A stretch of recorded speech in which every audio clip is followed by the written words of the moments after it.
Paz, irmãos, eu sou o pastor Marco Feliciano e quero lhe agradecer por adquirir uma mensagem através de DVD, daquelas que o Senhor Deus tem me dado e tem colocado em nosso coração. A mensagem que você vai ouvir agora, ou melhor, daqui a alguns momentos, vai impactar a sua vida, vai mudar a sua história, vai mexer com a sua alma, vai trazer uma experiência com Deus como você jamais sonhou em ter em toda a sua vida. Eu profetizo sobre a sua vida que daqui a alguns momentos a sua história vai mudar. Quero também, mais uma vez, te agradecer por ter adquirido essa mensagem, porque através dela você me ajuda a sustentar esse ministério. O ministério É Hora de Semear Fogo, esse ministério que Deus colocou sobre os meus ombros, é um ministério pesado.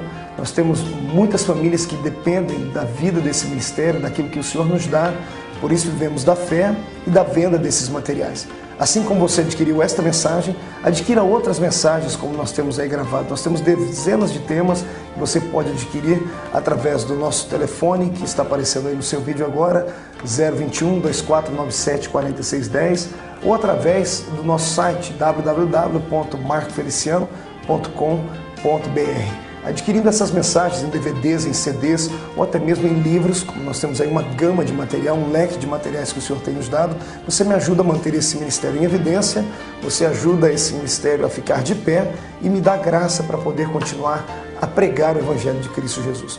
Por isso, eu quero te agradecer, espero, mais uma vez, que você e sua casa e todos que estiverem perto de você sejam impactados por Deus agora, porque vem aí uma avalanche do céu através dessa mensagem, em nome de Jesus.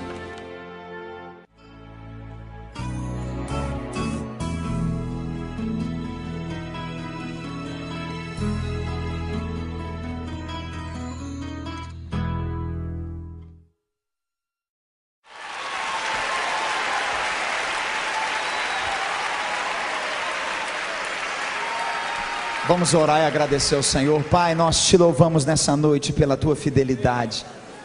Nós como igreja te louvamos pelos milagres, pelas restaurações, por tudo que o Senhor tem feito no nosso meio. E Deus, nós clamamos mesmo que os céus estejam abertos nesse lugar, estejam abertos sobre o teu servo e ele seja como sempre tem sido, um canal de bênção, Senhor, uma coluna do Senhor aqui na terra, referência da tua glória, Senhor. E eu clamo, usa, Senhor, renova teu filho e faz dele canal de bênção sobre nós essa noite.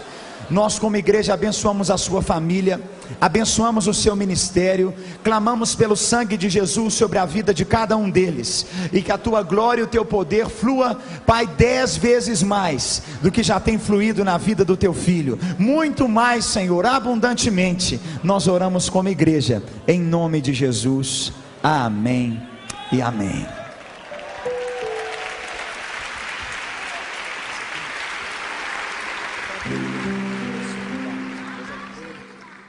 Aleluia. Cumprimento os irmãos com a paz do Senhor. Cumprimento os irmãos com a paz do Senhor. Quem está feliz aqui hoje? Veio algum pentecostal para a reunião hoje? Glória a Deus. Vamos estar em pé mais uma vez? Oh, glória. É hoje. É hoje que a tampa da chaleira vai voar. Glória a Deus. Os que trouxeram a Bíblia, abram-na comigo agora no livro do profeta messiânico, no capítulo de número 43. Livro do profeta messiânico. Quem sabe o nome dele? Isaías. Isaías 43. Glória a Jesus. Está preparado para voar hoje? Glória a Deus. Estou muito feliz em poder estar aqui de novo, em ver tantas pessoas animadas com fome de Deus. Eu vejo isso uma forma de um grande avivamento. E o mais interessante, é o público mais jovem e mais bonito do Brasil. E eu sou o pregador mais falso que existe, né? Brincadeirinha. Está escrito assim, Isaías 43, a partir do versículo 8. Traz o povo que ainda que tem olhos e é cego. surdo ainda que tenha ouvidos. Todas as nações se congreguem e os povos se reúnam. Quem dentre eles pode anunciar isto e fazer-nos ouvir as predições antigas? Apresentem, pois, as suas testemunhas, e por elas se justifiquem, e para que se ouça e se diga que verdade é. Vós sois as minhas testemunhas, diz o Senhor, o meu servo a quem escolhi, para que o saibais e me creais, e entendais que eu sou o mesmo, e que antes de mim Deus nenhum se formou, e depois de mim Deus nenhum haverá. Eu sou o Senhor, e fora de mim não há Salvador. Eu anunciei salvação e realizei-a, e a fiz ouvir. Deus estranho não houve entre vós, pois vós sois as minhas testemunhas, diz o Senhor. Eu sou Deus. Ainda antes que houvesse dia eu era, e não há ninguém que possa livrar alguém das minhas mãos, porque operando eu, quem me impedirá? Aleluia. Capítulo 44, versículo 28, e a sequência. Que digo de Ciro, ele é o meu pastor, cumprirá tudo que me apraz. Que digo também de Jerusalém, será edificada, e do templo será fundado. Assim diz o Senhor ao seu ungido, a Ciro, a quem tomo pela mão direita, para bater as nações ante a sua face, e de cingir os lombos dos reis, para abrir diante dele as portas, que nunca mais se fecharão. Feche a Bíblia, coloque no banco, coloque na cadeira, pegue na mão de alguém bem bonito do seu lado agora. Se não tiver ninguém bonito o suficiente, olhe para mim aqui. Tente pegar na minha mão. Se pegou na mão do seu irmão, aperte a mão do seu irmão com carinho até ele falar aleluia. Pentecostal que não faz barulho está com defeito de fabricação. Mais uma vez, vamos orar. Pai, eu te glorifico por estar aqui. Eu te glorifico pela oração que o pastor André e a igreja fizeram pela minha vida. E a minha oração agora não é para invalidar a oração deles, é para complementar a oração. Antes que eu comece a desenrolar os seus mistérios nesta noite, eu quero lhe fazer dois pedidos. O primeiro é que ao redor desta grande igreja, deste grande tabernáculo, onde houver, ó Senhor, num raio de 5 quilômetros, um demônio alojado, eu dou a esses espíritos desencarnados 5 segundos para desaparecerem de Belo Horizonte, porque se não sumirem, serão queimados pelo poder da glória do Senhor que descerá aqui. O segundo pedido é um pedido de atrevimento, Senhor. Se ainda tenho crédito no céu contigo como pregoeiro da sua palavra, abre a porta do céu sobre este lugar agora e manda, Senhor, uma comitiva de anjos para cá. Eu quero anjos de fogo, que eles desçam com brasas de fogo nas mãos, que comecem a esparramar essas brasas agora. E onde houver um crente batizado com o Espírito Santo, renova ele, Senhor, mas renova agora, agora, agora, meu Senhor.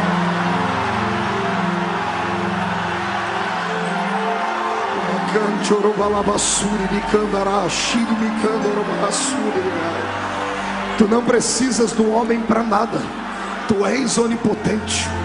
Mostra a sua onipotência hoje, Pai, em nome de Jesus Cristo.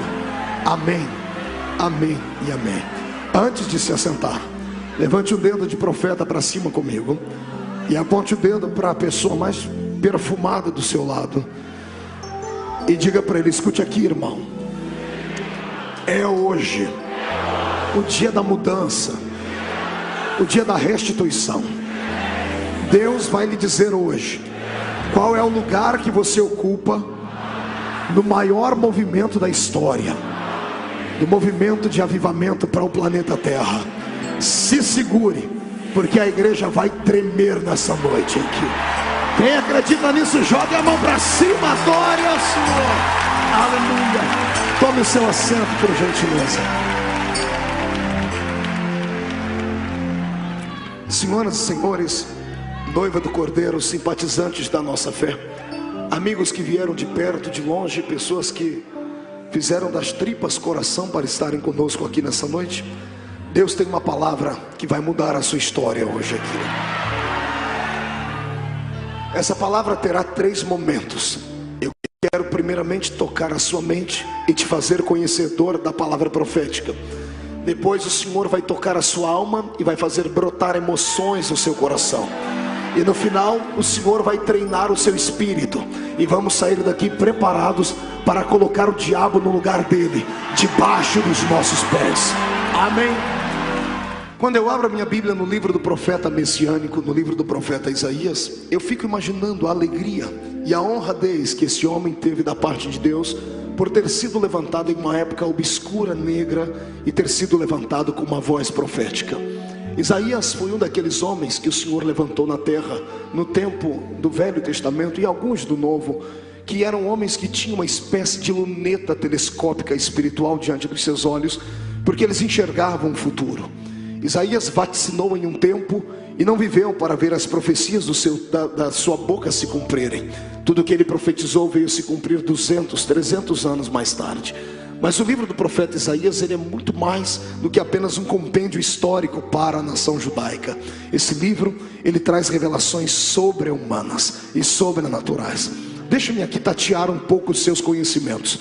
Quem conhece a Bíblia, quem fez teologia, quem já leu o livro de Isaías, sabe que ele, entre todos os profetas, é o mais venerado. É o livro mais respeitado e o mais lido, não apenas pelo clã cristão, mas também pelo povo judeu. Os judeus têm um apreço em especial por o livro do profeta Isaías. E quando começamos a fazer uma espécie de analogia entre este livro e a Bíblia protestante que nós temos na nossa mão, chegamos à seguinte conclusão: o livro de Isaías parece ser uma Bíblia em miniatura. Nós temos a nossa Bíblia protestante composta por 66 livros, dos quais 39 estão no Velho Testamento e 27 no Novo Testamento. Os primeiros 39 livros deste nosso livro, ele fala exatamente sobre a nação judaica, o pensamento de Deus, as correções de Deus e as palavras proféticas para a nação de Israel. Os 27 posteriores livros, que nós chamamos de Novo Testamento, falam para uma outra espécie de povo, falam para o Israel, mas não aqueles da Palestina. Fala para uma história de um novo Israel, alguém que pegou uma carona na salvação e entraram dentro deste carro e não saíram mais dele. A bênção foi extensiva para este povo. Quando eu leio o livro do profeta Isaías, eu entendo que ele também tem 66 capítulos, como a nossa Bíblia tem 66 livros. Os primeiros 39 capítulos do livro de Isaías, parece que eu ouço Deus gritando no ouvido de Israel, chamando a atenção, falando sobre o futuro, falando sobre o que ele queria para eles, e Israel não dá atenção às palavras do Senhor. Os 27 últimos capítulos, o Senhor está falando sobre um novo tempo, um tempo de avivamento, um tempo de graça, um tempo onde uma nova nação seria erguida na terra, e esta nação não é outra senão esta que está reunida aqui hoje dentro de Belo Horizonte. Pois bem, o livro do profeta Isaías então é uma arma secreta de Deus, dessas que Deus usa somente em tempo certeiro. E quando Deus me manda pregar neste livro, eu tenho que me segurar na terra, porque a minha alma quer se desprender do corpo. O que você vai ouvir aqui hoje vai deixar você com tanta fome de Deus, que algumas pessoas, irmão André, hoje quando saírem daqui vão ter que sair segurando pelos muros e pelos carros, porque senão vão acabar voando para o céu. Deus revelará a eternidade para você hoje. Quem acredita nisso, dê um grito de glória ao nome do Senhor. Pois bem, vamos lá. Isaías foi um desses moços que teve a oportunidade de nascer em uma família rica. Ele tinha, além de ter o sangue dos judeus nas veias, ele tinha o sangue azul. O tio dele foi um dos maiores reis que Israel já teve. Para o tio dele, o Senhor deixou cerca de alguns capítulos exaltando a majestade e a magnitude do grande rei Uzias. Um homem que soube trazer um avivamento a Israel, despertar a fome de Deus pelo povo, mas cuja glória e a santidade se transformaram numa espécie de arapuca ou alçapão para prendê-lo, porque no final da sua vida ele é rejeitado por Deus. Porque ele era tão santo, poderoso e famoso, que um dia ele entrou dentro do santuário e achou que podia fazer o serviço de um sacerdote. Quando ele vai saindo de dentro do santuário, a minha Bíblia diz que o Senhor coloca uma lepra na testa dele, e isto vem fazer com que ele venha morrer. Isaías era sobrinho deste grande rei, já era profeta por vocação, mas era um profeta diferente. Era um profeta que, enquanto o tio estava vivo, as pessoas ouviam as suas palavras proféticas e, mesmo não gostando, aplaudiam a ele. Por quê? Porque ele tinha um tio como guarda-costas. O tio dele era o homem mais poderoso do reino. Quem é que não gostaria de ouvir a palavra profética do sobrinho do rei Uzias? Quem é que teria coragem de chamar a atenção do sobrinho do rei Uzias por qualquer coisa? Isto deixou Isaías por um tempo de sua vida como uma espécie de filhinho de papai. Se você pegar o primeiro capítulo até o sexto capítulo do livro de Isaías, até a morte do seu tio, você vai ver Isaías usando o dedo profético, o dedo indicador, apontando o dedo para as nações, apontando o dedo para os povos, repreendendo a vida dos homens que viviam bebendo, falando da prostituição. O seu dedo indicador apontava apenas para os outros. Mas no dia em que o tio dele morreu, no dia em que Deus tirou todo o alicerce humano que fazia com que ele fosse uma pessoa tão bem querida pelo povo, e tinha dado a ele tanta coragem para profetizar, no ano em que morreu o rei Uzias, ele descobriu que ele não era nada a não ser aquilo que Deus havia feito dele. Ele que vivia apontando o dedo para os outros, no capítulo 6, no velório do tio dele, para de apontar o dedo para os outros, para de dizer: ai de ti nação, ai de ti bebum, ai de ti adúltera. Ele pega o dedo que vivia apontando para os outros e aponta para si e diz: ai de mim que vou perecendo, porque os meus olhos viram o rei, os meus olhos sentiram a presença do Todo-Poderoso. Foi só no capítulo 6 que o Senhor converteu o coração deste homem. Aí ele deixou de ser um profeta bam, deixou de ser um profeta desses que todos querem ouvir porque fala tudo que os outros querem ouvir, e passou a ser um profeta daqueles que Deus gosta, daquele que fala aquilo que os homens precisam ouvir e não daqueles que os homens querem ouvir. Olhe para cá, estamos aqui diante do profeta Isaías. Ele não é mais o garoto de 17, 18 anos que profetizou logo que o seu tio morreu. Ele agora é um ancião. Ele está a ponto de fazer uma das piores loucuras que algum homem já fez na terra. Aliás, ser louco é uma atitude e um dom de todo profeta. Deus não usa nenhum homem normal da cabeça, irmão. Eu acho que Deus tem até receio desses intelectuais que ficam pensando muito e ficam filosofando antes de usarem os talentos de Deus, que ficam dizendo: to be or not to be, that's the question. Ser ou não ser, eis a questão. O Senhor tem pacto com gente tantã da cabeça, mano. É verdade. Todos os profetas da Bíblia Sagrada eram homens anormais e só podiam ser usados porque eram anormais. Eu lhe apresento, por exemplo, o primeiro profeta do Velho Testamento tido como grande profeta em Israel, que era Moisés. Alguém pode dizer: não, pastor, Moisés era um homem equilibrado, era professor de astronomia na escola do Egito, era filho da filha de Faraó, conhecia idiomas, conhecia línguas e era o futuro príncipe do Egito. Ah, pastor, Moisés não era desequilibrado nem louco. Você é que pensa. Deus só chama gente que não é normal. Um dia ele está no meio do deserto, o povo está pedindo água, ele olha para o céu e fala: Senhor, o povo está com sede, o que eu faço? Deus olha para ele e diz assim: Moisés, vai ali e conversa com aquela pedra e manda aquela pedra verter água. Ai, Jesus, só quem é louco para responder uma oração dessa, só quem é louco para dar ouvido a uma palavra dessa. Ei, imagine Deus falando com você: vai ali e converse com aquele poste, vai ali e converse com aquela parede e fale para ela verter água. A maioria de nós iria raciocinar e dizer: isto não é normal, isto não faz parte do raciocínio, do intelecto do ser humano. E talvez por isso mesmo o Senhor não tenha te usado como Ele quer te usar. Deus manda dizer que nesta noite Ele quer levantar uma geração profética, mas esses homens têm que ser loucos, têm que ser anormais, têm que caminhar com os pés na terra, mas a sua memória tem que estar diante do trono do eterno Deus, lá em cima da graça. Alguém se candidata a ser louco comigo nessa noite? Mais um grito de glória!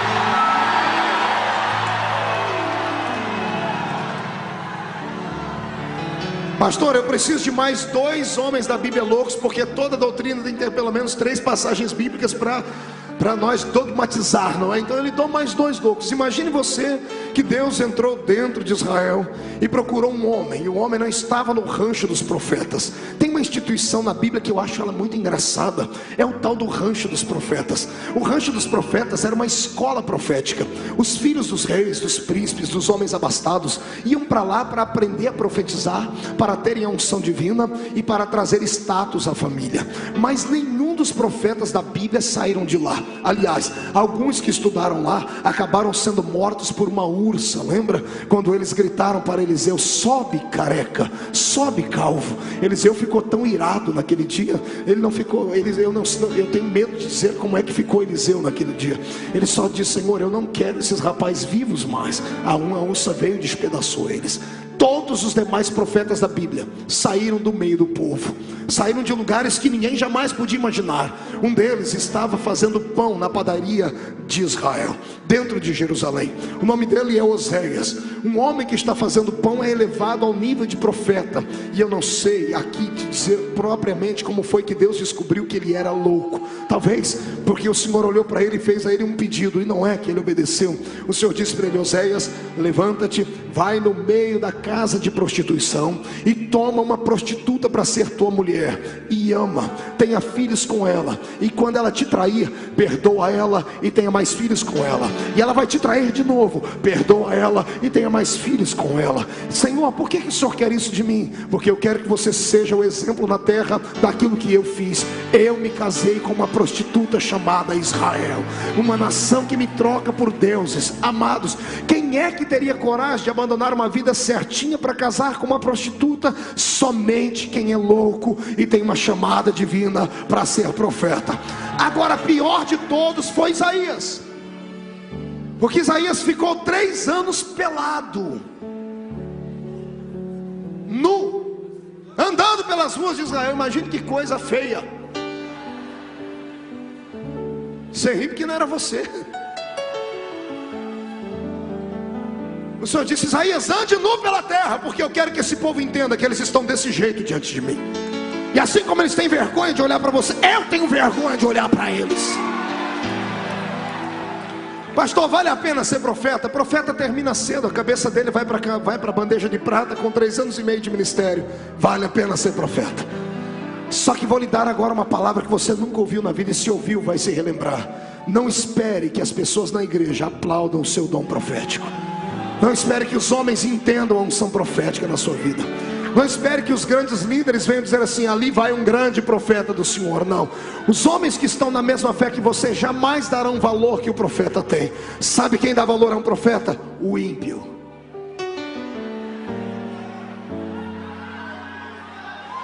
O ímpio. Tem um homem na Bíblia que profetizou muito, e uma moça está dançando diante de um grande rei chamado Herodes. O nome dela era Salomé. E Herodes se encanta com a beleza dela. Ele estava bêbado, ele disse para ela: se me pede, eu te dou até a metade do reino de Jerusalém.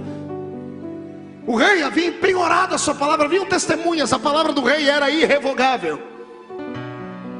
Pois a menina podia ter ficado rica, milionária, e ter um reino só para si.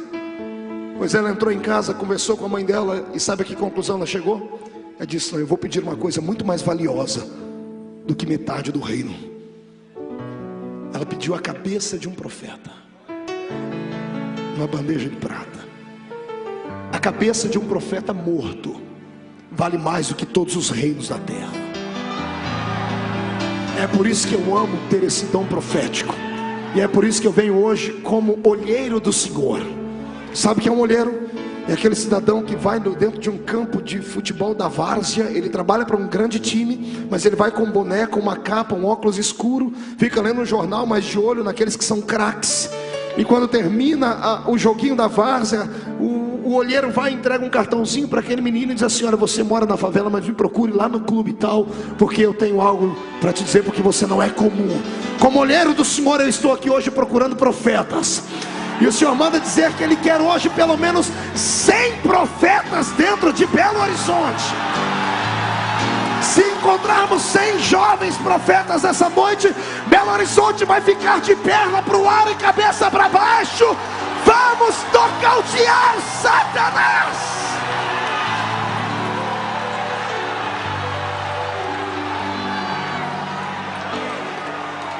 Glória a Deus.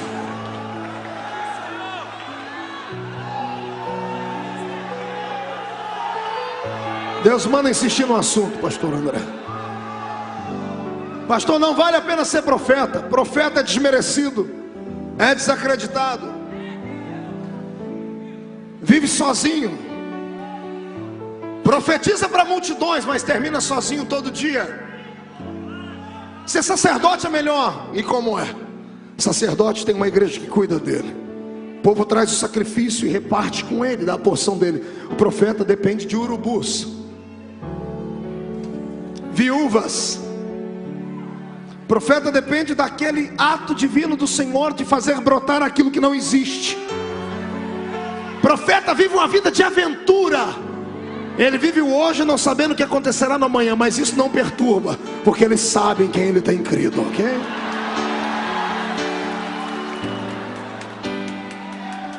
Eu vou lhe contar a história de um profeta para entrarmos na história bíblica, que para mim é um dos profetas que mais me emociona. Foi um profeta chamado de profeta das lágrimas, profeta chorão. Quem lembra o nome dele? Então um belo coro agora, 1, 2, 3. Esse camarada aí. Você sabe por que ele chorava?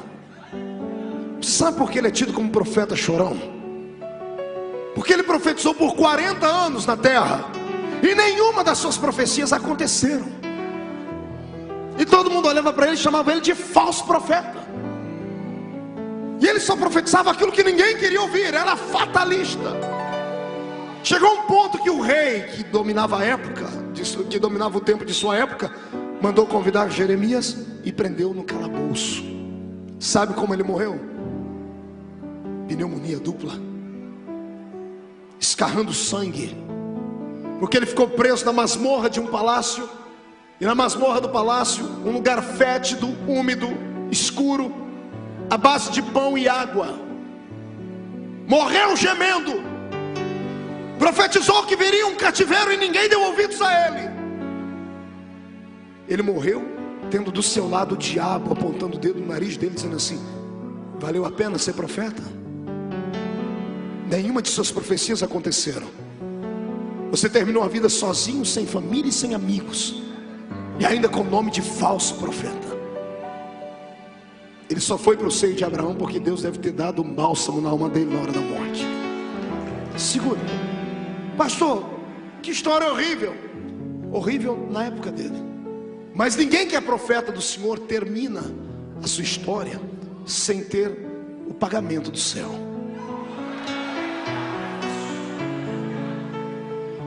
Demorou um pouquinho para a gente na terra. No calendário da terra demorou 3.000 anos. No calendário de Deus foi só 3 dias depois da morte dele. 3.000 anos depois tem um cidadão profetizando na terra, um outro profeta. E ele profetiza, cura, ressuscita, anda por cima das águas, faz coisas que ninguém nunca fez. E aí alguém pergunta para ele, chega, ele vê a multidão se aproximando, ele se isola para orar um dia, chama os seus discípulos, e ele contrata o IBGE santo e diz assim para eles: o que é que dizem os homens aí que eu sou? Quem dizem que eu sou, os homens? Ó Senhor, fizemos um censo. A metade do povo acha que o Senhor é Elias, mas a outra metade acha que o Senhor é... Não, você não entendeu. A outra metade acha que o Senhor é... Pastor, o que tem a ver isso? Ei, simples. Jesus era homem e era Deus. O homem ficou na terra naquele momento. O Deus que estava nele enfiou a cara lá no seio de Abraão. Procurou o moço com os olhos cheios de lágrima. Jeremias, escute o que estão dizendo aqui. Quem é que dizem os homens que eu sou? Jeremias. O Senhor põe a cara lá no seio de Abraão, olha para ele e faz assim, ó. Entendeu? Dá uma piscadinha. Entendeu? Entendeu, Jeremias? Não te aceitaram, te rejeitaram e te mataram. Mas quando Deus desceu na terra, quando olharam para a unção que Deus tinha na terra, acharam que era você.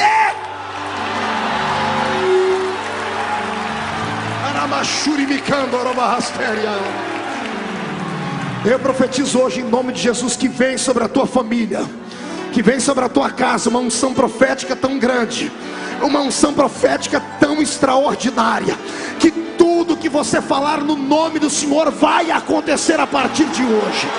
Eu profetizo em nome de Jesus Cristo que onde as plantas dos seus pés pisarem como profeta, os demônios vão arrumar as malas para se mudar daquele lugar. Eu profetizo que você vai trazer a presença de Deus para onde quer que você andar, escola, trabalho, a sua casa. Quem acredita nisso, sai do chão para adorar.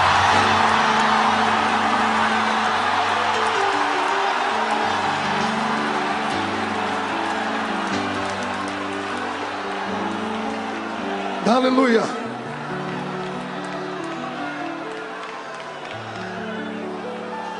Quantos querem ser profeta aí? Deixa eu ver. Olhe para cá. Vamos para a história. Isaías agora está velho, está em casa, numa madrugada, e ele é despertado por Deus. Deus dava as palavras proféticas para os profetas em sonhos. O profeta era o porta-voz de Deus na terra, então Deus tinha intimidade com ele. O profeta era aquele para quem Deus desabafava. Ei, olha que coisa linda, que honra. Já imaginou Deus, o Senhor, o Criador do universo, acordar você só para desabafar com você? Isaías! Oi, senhor.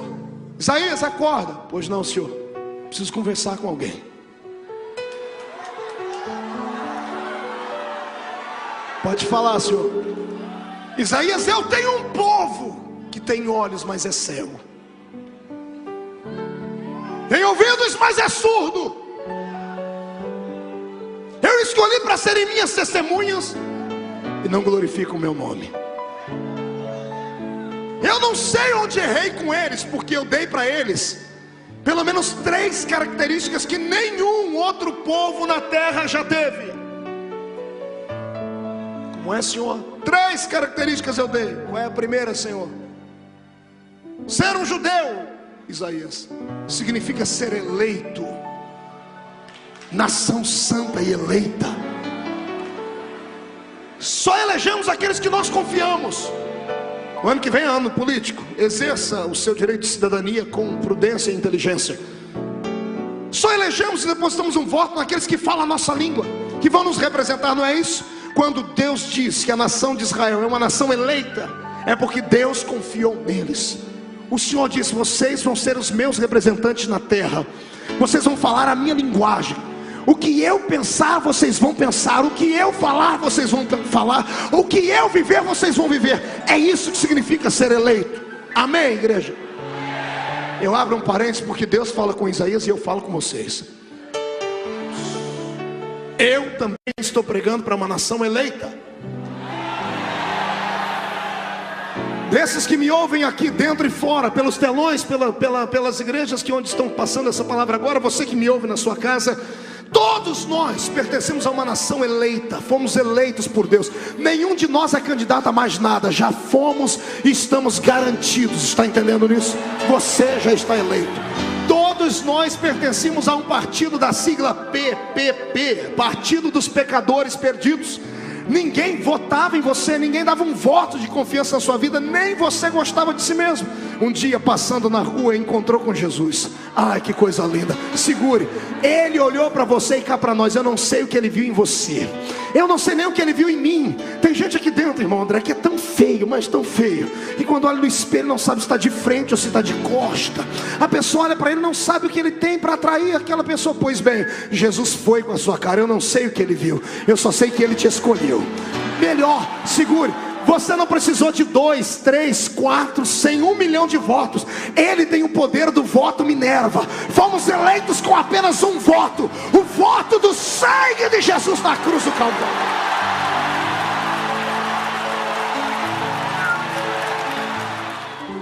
Primeiro, nação eleita. Grite: nação eleita.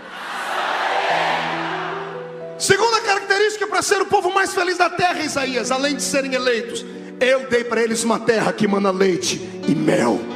Eles habitam na terra que mana leite e mel. O que significa habitar na terra que mana leite e mel? significa habitar na terra mais segura, no lugar mais seguro do universo. Está entendendo?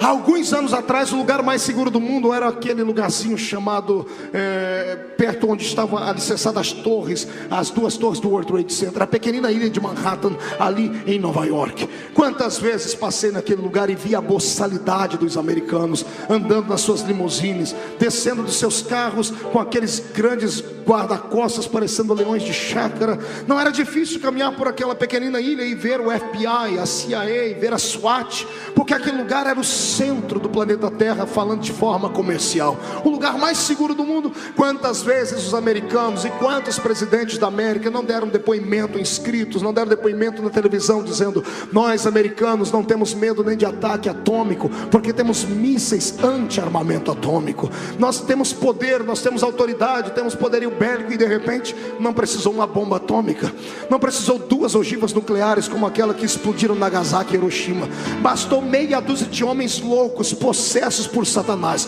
com facas de pão, entrarem dentro de um avião, jogarem os aviões contra as torres do World Trade Center, contra o Pentágono, e de repente a nação mais estruturada e segura, entre aspas, do mundo está vivendo um caos, um cataclisma. Depois de 11 de setembro daquele ano, o mundo não é mais o mesmo, não há mais segurança no planeta Terra. A Europa está com medo, a Ásia vive em pé de guerra, o Oriente está lá se dizimando, os Estados Unidos da América dá até medo quando a gente vai para lá como imigrante. Eles dão um pente fino na gente que é constrangedor, porque não há mais segurança naquele lugar. É claro, eles não habitam na terra que manda leite e mel.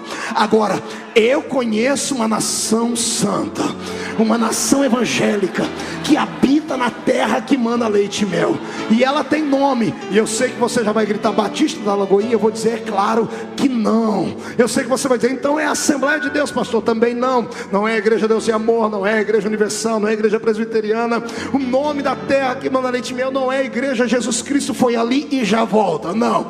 O lugar mais seguro do mundo se chama o centro da vontade de Deus. Quem está no centro da vontade de Deus está seguro. Pode se levantar 11.000 demônios contra você, 1.000 cairão ao seu lado, 10.000 à sua direita, e você não será atingido.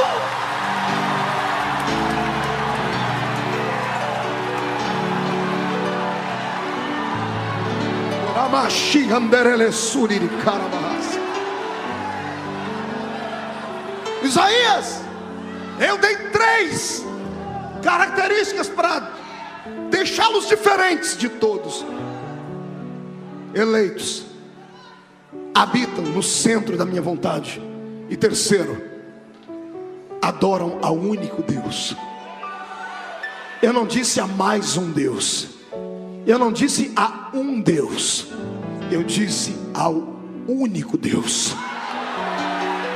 Deus não conhece concorrente. Deus não conhece ninguém que possa deixá-lo com medo, amedrontado ou completamente perdido no meio de um campo de guerra, de batalha. Tudo que existe foi feito por Ele, e por meio dele tudo que existe hoje se fez. Nada do que você pode ver, tocar ou sentir está longe das mãos de Deus. Ninguém, nem Satanás pode pegar Deus de surpresa. Ninguém surpreende Deus, porque Ele é sapiente, Ele é onipotente, onipresente e é onisciente.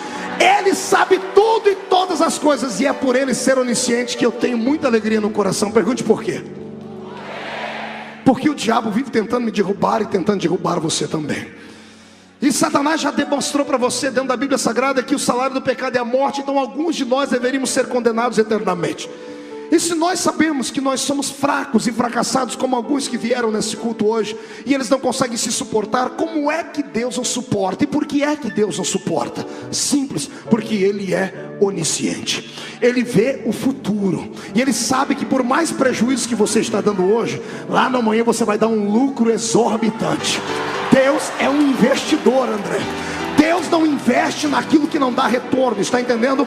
O mais fraco crente aqui nessa noite, aquele que você olha para ele e diz assim, ó, esse aí é um crente raimundo, um pé na igreja e outro pé no mundo. Esse crente que você olha para ele e diz assim, pastor, esse crente aqui é tão gelado, que se eu ficar mais 5 minutos perto dele, eu pego um resfriado. Pois bem, o mais fraco crente aqui hoje, ele é mais forte do que o império das trevas de pé, ele é mais forte do que Satanás, está entendendo? É por isso que eu quero que você agora saia deste calabouço e comece a glorificar aquele que fez os céus e a terra.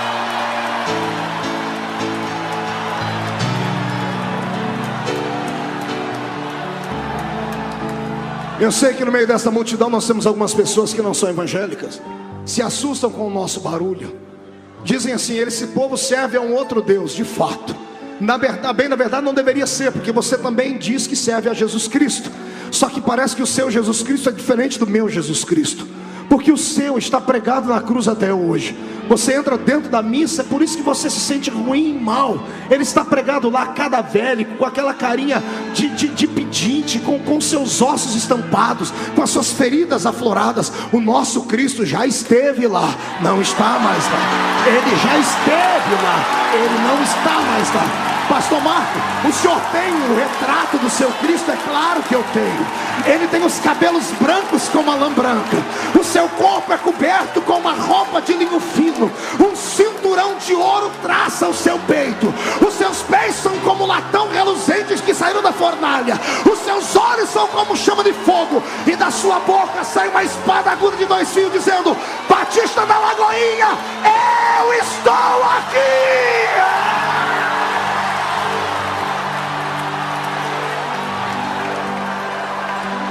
Aleluia!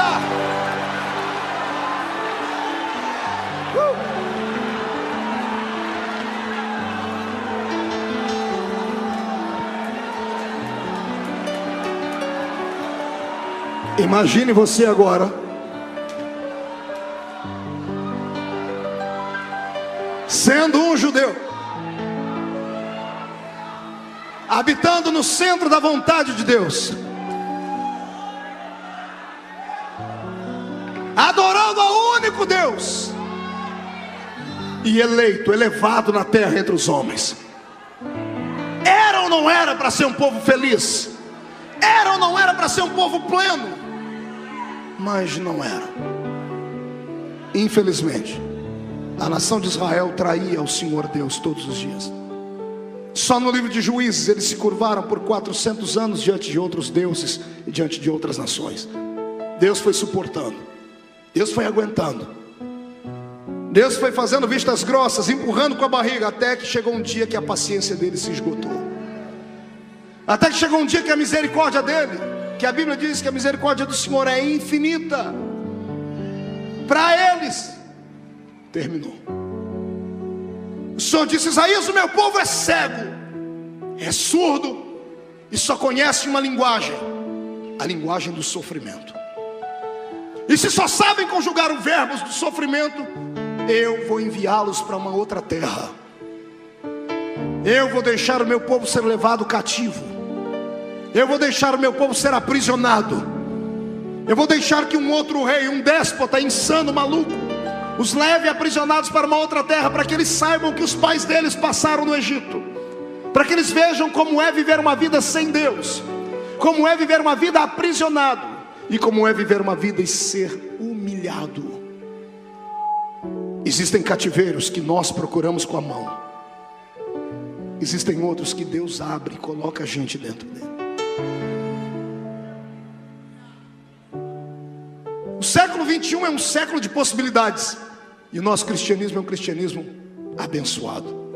Porém, abusamos da misericórdia de Deus. Só pregamos um Deus de misericórdia, esquecemos que Ele é juiz.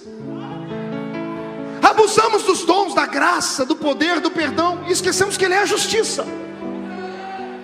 Está entendendo? Deus vai empurrando, vai dando tempo, vai esticando a corda na misericórdia, mas Ele não quer que a igreja seja uma igreja podre. Ele não quer que você congregue dentro de um fosso. Ele não quer que você tenha uma fé prostituída e adulterada. Ele não quer que você pense que ir para o céu basta ter uma carteirinha de membro de alguma igreja, cantar meia dúzia de musiquinhas e chacoalhar as mãozinhas e operar um milagre. Isso não lhe dá direito de ir para o céu. Está escrito na Bíblia: Senhor, mas eu curei no seu nome. Senhor, mas eu operei sinais no seu nome. Jesus vai dizer: eu não te conheço. André, eu fiquei apavorado o dia que eu li isso. Eu falei: Deus, eu quero uma explicação para isso. Como pode você curar no nome de Jesus, operar um milagre no nome dele e ele não te conhecer? Eu descobri, quer aprender? Eu descobri que o nome de Jesus é uma senha. O nome de Jesus é uma senha. Te provo. Você liga a televisão de vez em quando e vê lá o padre Marcelo Rossi cantando as nossas músicas, os nossos hinos, e o povo dando testemunho de milagres. E até Marcelo Rossi sabe que não se usa mais o nome de imagens. Ele usa o nome de Jesus. Em alguns terreiros de macumba, Satanás é tão besta que há um sincretismo religioso entre o catolicismo e o candomblé. Daí a macumba, que é uma religião completamente brasileira, usa o nome de Jesus. Está escrito na Bíblia: é o nome do nome.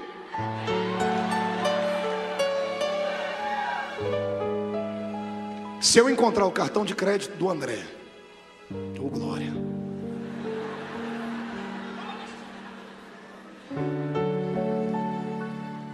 e chegar no banco, passar o cartão dele, eu vou conseguir sacar, sim ou não? Não, porque não basta ter o cartão, tem que ter.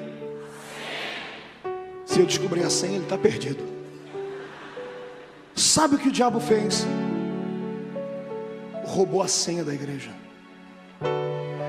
e disseminou no nosso meio que basta falar Jesus para você ir para o céu. Nem todo aquele que diz Senhor, Senhor entrará no reino dos céus. Pastor Marco, não, mas eu vou para o céu. Calma aí, tem alguém errado na história. Porque João Paulo II, Carol Wojtyla, antes de morrer, disse que os católicos vão para o céu. O Bispo Macedo afirma que são os irmãos da Universal. O presidente da minha denominação, pastor Zé Wellington, diz que são os assembleianos. Davi Miranda diz que é o pessoal da Deus é Amor. O pessoal da Seixonaê diz que Gorrozão falou que todo mundo vai para um céu diferente, mas vai. Tem alguém errado na história. Eu não posso ir para o céu com uma pessoa imunda, que viveu uma vida torta, podre, desgraçada e deslavada. Porque o céu não é um lugar disso. Ai Jesus, eu fiquei bravo agora. Irmão, quantos querem ir para o céu? Levante a mão. O céu não é lugar para você não. Você não vai se sentir bem lá. Pergunta para mim, por quê, pastor? Lá não tem alambique, não tem cachaça no céu. E você sai da igreja e amarra um porre nos restaurantes da vida. O céu não é lugar para você. Lá não tem a Souza Cruz, não tem banca de revista para você comprar revistas pornográficas. No céu não tem site para você passar a madrugada inteira navegando em sites indecorosos. O céu não tem boates, não tem prostitutas. O céu vai ser um lugar muito monótono para você.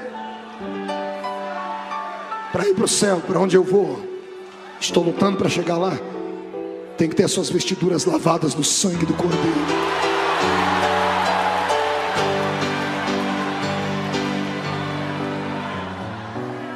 Mão direita para cima. Agarre o ombro do seu irmão com carinho e respeito. Chacoalhe ele até ele ficar irritado. Irrita ele. Diga: qual é o céu que você vai? O céu da glória ou o céu da boca da onça, irmão? Só quem vai para o mesmo céu que eu dê um grito para o inferno ouvir.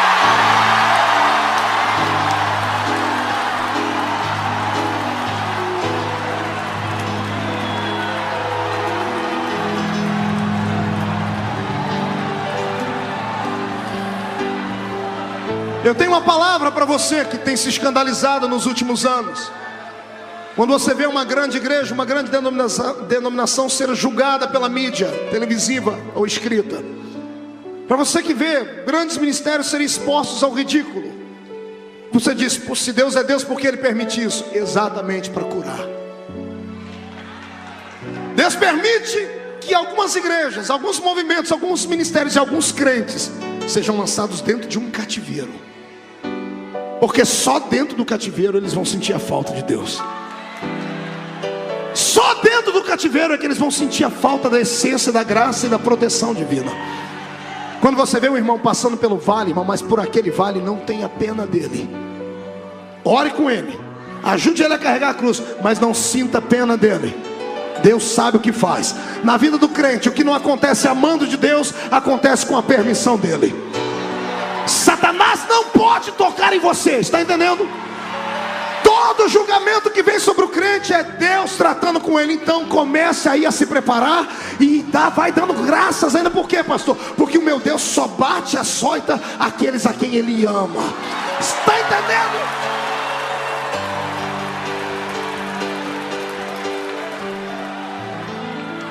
A igreja do século 21 está dentro de um cativeiro. Estamos aprisionados. Alguns de nós estão como aqueles que escreveram Salmos 126, 127. Quando chega um ímpio e diz assim: canta um cântico de Sião para mim. Aprisionados, vamos dizer, como cantar em terra estranha? Como eu disse na última semana, somos crentes de louvores no alto, mas temos medo de enfrentar os vales. Temos gritos, mas são poucos milagres. Temos ouro e prata, mas não temos levanta e anda. Tudo isso porque estamos dentro de um cativeiro. E esse cativeiro é tão triste que nos faz sentirmos abandonados e sozinhos às vezes. Quantas vezes na sua congregação, na sua paróquia, você chorou por dentro dizendo: onde é que Deus está? Não tem nada pior do que ouvir uma mensagem morna, um cântico frio, do que ouvir uma pessoa que está falando, mas está falando só da boca para fora, não sai do coração. Se você é pentecostal do reteté igual a mim, é pior ainda, porque quem experimentou o gozo do Senhor não consegue ficar num culto sem sentir a presença dele. Parece que a gente é paralítico, parece que a gente está amordaçado. E o que tem de igrejas desse tipo, aprisionadas, o que tem de gente lutando contra esse avivamento para que ele não chegue, para que as pessoas não orem em línguas, para que as pessoas não profetizem, sabe por quê? Alguns ministérios estão corrompidos, estão cheios de pecados. Alguns ministérios estão cheios de demônios engruvinhados nos seus púlpitos. Homens pérfidos, maldosos, que atuam apenas, são artistas de palco. O coração é podre. E eles têm medo de fogo, e tem que ter mesmo. Porque quando o avivamento vem, Jesus traz tudo de volta que a igreja tinha. É aqui que entra essa geração que veio me ouvir pregar. Deus quer devolver os talentos na sua igreja através de você.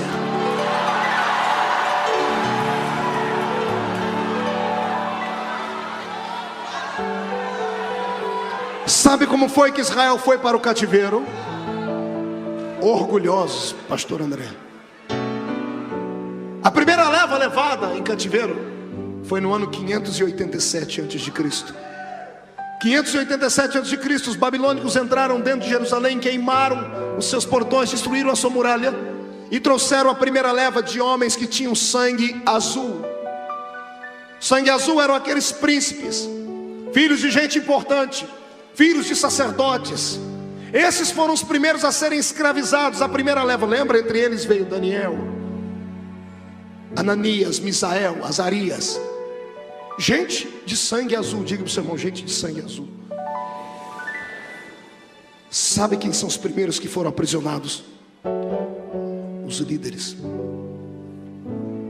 os grandes, os que representam a fé. O diabo sabe que uma vez que os líderes estão aprisionados, o povo erra o caminho. E como os líderes estão errados, só Deus para curá-los, colocando seus ministérios dentro de um cativeiro.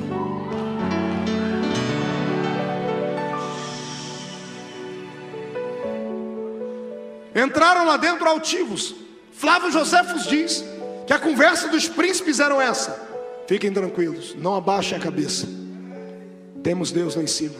E por mais errado que nós estejamos, basta a gente rapar a cabeça e jogar cinza na cabeça, Ele perdoa a gente. Eles eram acostumados a abusar da misericórdia de Deus, como você tem feito. Como você tem feito. Só porque chorou, falou em língua, já está tudo bem, sai daqui, vai fazer a mesma coisa errada. Cuidado, não brinque. Vai acontecer com você o que aconteceu com Sansão um dia. Vai se levantar e vai dizer: fique tranquilo, Deus está comigo. Deus não está mais. Pastor, mas estamos na época da graça. A época da graça é diferente. Em que época foi que Ananias e Safira morreram? Fale para mim. Ananias e Safira morreram por muito menos do que você tem feito, cristão. Morreram por mentir o valor de uma casa. Venderam por 50, chegaram para o profeta: vendemos por 30, para esconder 20 para eles. Pedro olhou e disse: por que mentistes ao Espírito? E morreram fulminados. Em que dispensação era? Ele disse: por que mentistes ao Espírito? E morreram fulminados. Em que dispensação era? Olha para o seu irmão e diga para ele: muda de vida.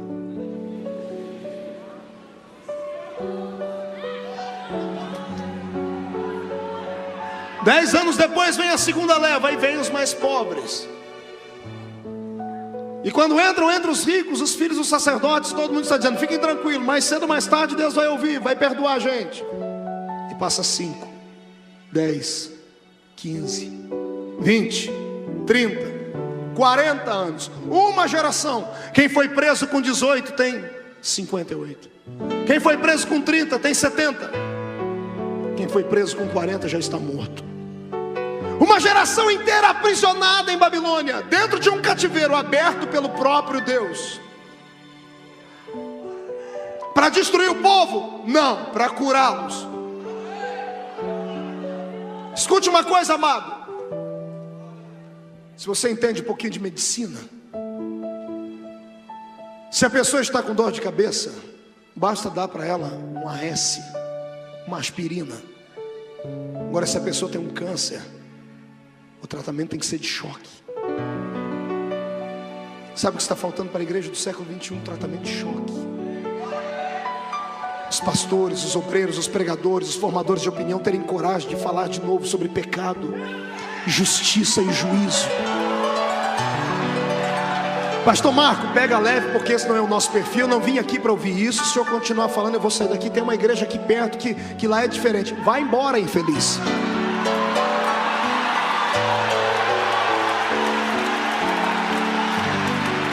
Se você não achar uma aqui perto, caminhe mais alguns quilômetros, você vai encontrar. Tem igreja para tudo quanto é tipo e para tudo quanto é gosto. E se você não achar uma do jeito que você gosta, abre uma para você. Faça abrir igreja. É mais fácil abrir igreja do que abrir boteco nesse país. Hoje você pode fugir dessa palavra, ficar aí bravo, querer ir embora. Hoje você pode, porque é um homem que está falando. Mas vai chegar um dia que nós vamos estar numa reunião muito maior do que essa. E aquele que vai estar falando não vai estar jogando indiretas como eu. Ele vai te chamar pelo nome, vai te chamar de infeliz, desgraçado, miserável, pecador, mentiroso, falso, adúltero. E vai dizer assim para você: ó, aparta-te de mim, porque eu não te conheço. Aí eu quero ver você levantar e falar assim: ó, Jesus, dá licença que eu vou sair daqui porque eu não estou me sentindo bem. Você vai para onde? A minha Bíblia diz que o chão vai sumir debaixo dos nossos pés. É melhor ouvir aqui agora, vista a carapuça, sente um pouquinho de dor, mas recebe o tratamento de choque. Eu profetizo que quando você acordar amanhã de manhã, vai acordar mais leve, vai acordar sentindo mais a graça de Deus. E aí sim, os milagres vão te acompanhar. Quem acredita nisso, dê um grito de glória.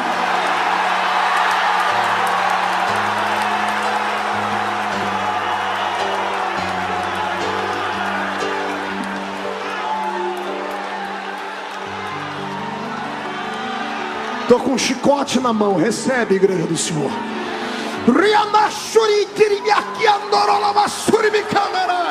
Senhor Deus, se tu estás nesta palavra, eu quero um sinal agora.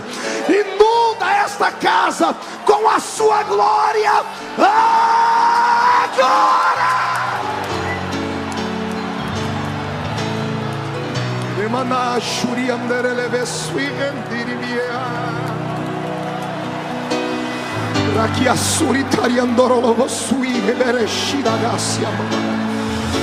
Senhor, onde houver um crente que crê nisso, está arrependido e não é batizado com o Espírito Santo, batiza ele agora, Jesus.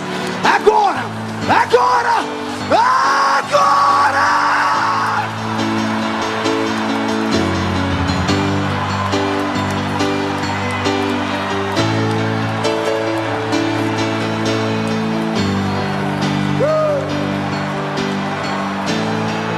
Sente um pouquinho, já estou terminando. Sente um pouquinho.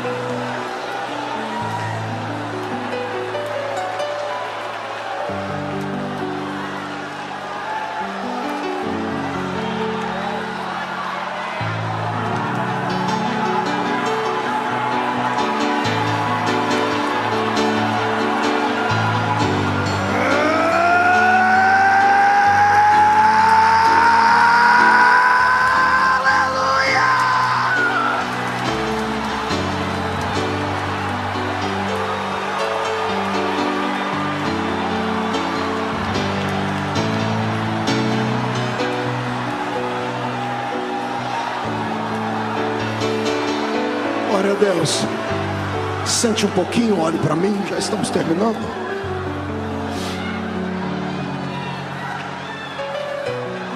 A minha geração está dentro de um cativeiro.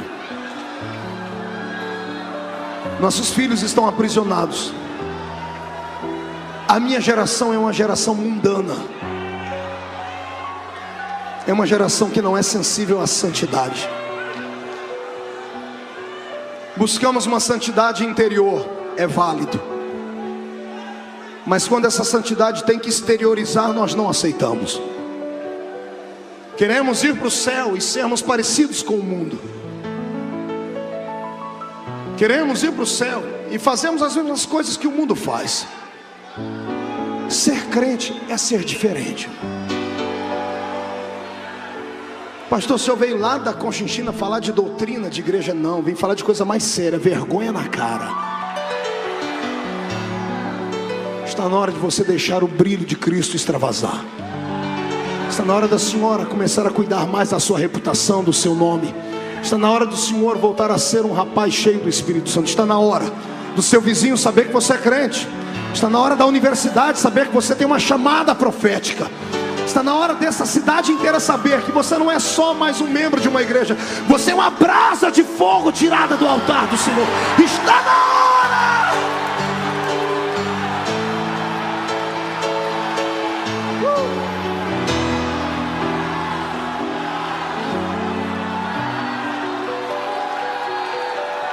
50 anos. 55 anos. 60, 65 anos. E agora nós temos uma geração que nasceu dentro do cativeiro. Os que entraram orgulhosos e altivos, achando que podiam barganhar com Deus, estão humilhados, mortos. E os que estão vivos estão agora dizendo para os seus filhos: nós estamos aqui porque pecamos, brincamos com Deus, adoramos a Baal, a Astarote, a Zera, a Marduk e todos os deuses da Mesopotâmia. Estamos aqui porque merecemos. Nenhum cativeiro demorou tanto tempo assim. O Senhor está nos testando. Ele nos abençoou no passado e nos amaldiçoou no presente.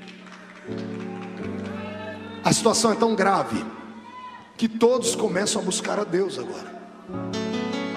O velho, o jovem, a criança de colo, a mãe. Eles trabalham o dia inteiro na beira dos rios, fazendo tijolos para o império de Babilônia. E os soldados chegam diante deles assim: cante um hino para a gente. E eles dizem: não temos cântico. Porque estamos em pecado. Estamos longe de Deus, vazios da sua presença. Quando eles começam a reconhecer que sem Deus eles não eram nada, a face adorada de Deus que estava voltada para outro lado começa a olhar para eles de novo. O choro e a oração começam a subir de verdade. Agora não é um, não é dois, são milhares que estão orando. E a oração agora é sincera. As lágrimas começam a banhar a terra e Deus vai sentindo o perfume delas. 70 anos no cativeiro. 70 anos depois Deus fica de pé no trono e diz assim: era desse jeito que eu te queria, Israel. Eu só queria isso. Só queria que você entendesse que não dá para viver sem mim, e que eu não vivo sem vocês. Só queria que vocês entendessem isso, que eu os criei para tu glorificarem o meu nome, não um pedaço de pedra. Doeu mais em mim do que em vocês, ver vocês sofrerem, porque nenhum pai se alegra com o sofrimento do filho. Quando minha filhinha Karen era bebê, ela pegou um dia um prego e ela foi para a tomada e ameaçou colocar na tomada. E eu disse: não, Karen. E ela: não, papai. Eu disse: não. Daqui a pouco ela estava com um preguinho de novo, olhar para mim: não, papai. Eu disse: não, Karen. Daqui a pouco eu estou passando, ela está com o prego de novo. Eu tirei o prego da mão dela e eu dei um tapa no bumbum dela, que eu tirei ela do chão. Ela saiu gritando e correndo para o quarto. E eu saí atrás, pai, para paparicar. Minha mulher entrou na frente: onde você vai? Eu disse: eu vou agradar. Ela falou: não faça isso. Mas eu bati nela. Bateu à toa? Disse: não. Você corrigiu porque você a ama? Eu disse: é.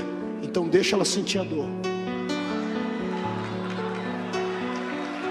Eu estou emocionado aqui, porque Deus está me dizendo que Ele está fazendo isso com alguns filhos aqui hoje. Deus não quer expor você ao ridículo. Deus é apaixonado por você. Ele é capaz de saltar muralhas pela sua vida. E Ele não aguenta mais ver o diabo olhar para você e debochar para ele, dizendo assim: aquele ali não vai dar em nada, não vai ser nada e não vai acontecer nada. O Senhor apostou todas as fichas dele em você. Então hoje, em nome de Jesus, já que não dá para ficar de pé mesmo, se joga no chão. Rasga a alma, grita, pega meia dúzia de gente que está chorando como você. Vamos conquistar Deus com nossas lágrimas. Deus vai sentir o perfume da oração desse povo hoje. E eu profetizo que o que Deus está fazendo nessa igreja, dentro dessa noite, com essa palavra profética, vai contagiar uma geração inteira. Cada um de vocês vão sair daqui e vão começar a proclamar esse evangelho puro de santidade. E eu profetizo, para a honra e glória de Deus Pai, que o Senhor colocará asas nas suas costas, para você voar com esta geração em rumo ao avivamento do céu. Quem crê nisso, fica de pé e dá um grito de glória comigo.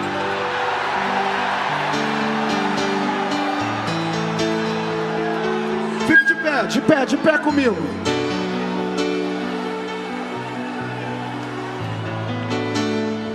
Isaías: sim, Senhor, eu vou ter que jogar o meu povo no cativeiro.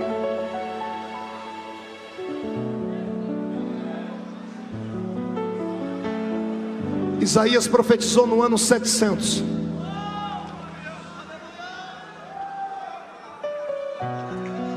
115 anos depois, a profecia se cumpre.